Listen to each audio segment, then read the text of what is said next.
Assalamualaikum warahmatullahi wabarakatuh. Perkenalkan, nama saya Norma Ayu Widyastuti, NIM 20 dari kelas A4 IPS. Di sini saya akan menyampaikan materi tentang interaksi antar ruang negara-negara ASEAN dan pengaruhnya untuk memenuhi mata kuliah Media Pembelajaran IPS yang diampu oleh Ibu Misroh Sulaswari MPD. Yang pertama, mengenal negara-negara ASEAN. ASEAN atau singkatan dari Association of Southeast Asian Nations merupakan organisasi yang beranggotakan negara-negara Asia Tenggara. ASEAN berdiri pada tanggal 8 Agustus 1967 di Bangkok, Thailand. ASEAN terdiri dari 10 negara, yakni Indonesia, Malaysia, Filipina, Singapura, Thailand, Brunei Darussalam, Vietnam, Laos, Myanmar, dan Kamboja. Negara-negara pendiri ASEAN yakni yang pertama Indonesia. Indonesia sebagai pendirinya yakni Adam Malik. Yang kedua Malaysia, yakni Tun Abdul Razak. Yang ketiga Filipina oleh Narcisco R. Ramos. Yang keempat Singapura oleh S. Rajaratnam. Dan yang kelima Thailand oleh Tanat Gotman. Tujuan dari ASEAN sendiri yakni 1. Mempercepat pertumbuhan ekonomi, kemajuan sosial, serta pengembangan kebudayaan di wilayah Asia Tenggara. Hal tersebut dilakukan melalui usaha bersama dengan semangat kesamaan dan semangat persahabatan untuk memperkuat landasan masyarakat dari bangsa-bangsa di kawasan Asia Tenggara yang damai dan sejahtera. Yang kedua, meningkatkan perdamaian dan stabilitas yang dilakukan dengan jalan saling menghormati keadilan, serta tata tertib hukum di dalam hubungan di antara negara-negara kawasan Asia Tenggara, serta agar tidak menjadi penyebab terjadinya tindakan penyalahgunaan kewenangan. Yang ketiga, peningkatan kerjasama yang aktif, serta saling membantu di antara negara-negara anggota dalam memecahkan masalah yang berkaitan dengan kepentingan bersama, yang mencakup bidang ekonomi, sosial, budaya, ilmu pengetahuan, administrasi, dan juga teknik. Pengaruh terhadap kehidupan di negara ASEAN. Pengaruhnya yakni berupa pengaruh perubahan dan interaksi keruangan terhadap kehidupan di negara-negara ASEAN, yakni dengan adanya kondisi alam yang cenderung homogeni dan saling membutuhkan antara satu dengan yang lain akan berpengaruh terhadap interaksi keruangan. Interaksi sosial yakni konsep yang memberikan gambaran mengenai adanya kondisi yang saling mempengaruhi dan ketergantungan antara komponen ruang muka bumi, baik faktor alami, faktor alam dengan manusia, faktor alam dengan kondisi sosial budaya maupun antar faktor sosial. Karakteristik negara ASEAN. Yang pertama, Thailand.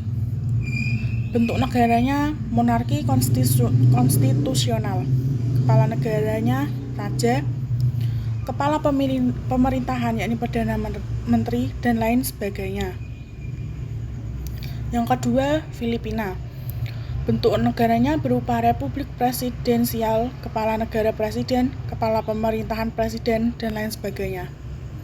Yang ketiga, Indonesia. Bentuk negara republik presidensial, kepala negara presiden, kepala pemerintahan presiden, dan lain sebagainya. Yang keempat ada Malaysia.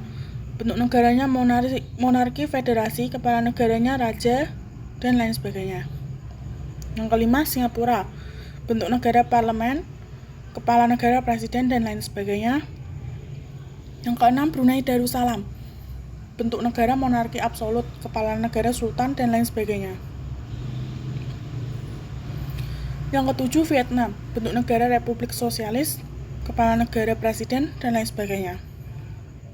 Yang kedelapan Laos, bentuk negara republik sosial, kepala negara presiden, dan lain sebagainya. Yang kesembilan Kamboja, bentuk negara monarki konstitusional, kepala negara raja, dan lain sebagainya. Dan yang terakhir adalah Myanmar, bentuk negara republik parlemen, kepala negara presiden, dan lain sebagainya. Materi selanjutnya yakni interaksi antar ruang Indonesia dengan negara ASEAN. Kerjasama Yang pertama, kerjasama di bidang ekonomi.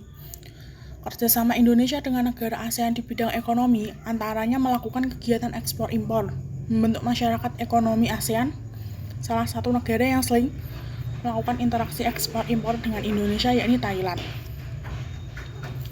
Indonesia ternyata pernah melakukan impor beras dan gula dari Thailand. Indonesia juga melakukan hal tersebut karena produksi beras dan gula pernah mengalami penurunan, sehingga tidak mampu memenuhi kebutuhan masyarakat secara luas. Di sisi lain, produksi kedua komoditi tersebut cukup melimpah di Thailand. Jadi terjadilah kegiatan ekspor-impor antara Indonesia dan Thailand. Perwujudan kerjasama antara negara ASEAN di bidang ekonomi yang lain adalah dibentuknya masyarakat ekonomi ASEAN atau yang bisa disingkat dengan MIA. Dengan adanya MIA ini, kegiatan ekspor-impor akan jauh lebih mudah, sehingga bisa meningkatkan kapasitas ekspor dari negara kita ke mancanegara serta meningkatkan devisa negara. Yang kedua, kerjasama di bidang sosial budaya. Kerjasama Indonesia dengan negara ASEAN di bidang sosial budaya salah satunya adalah bidang pariwisata.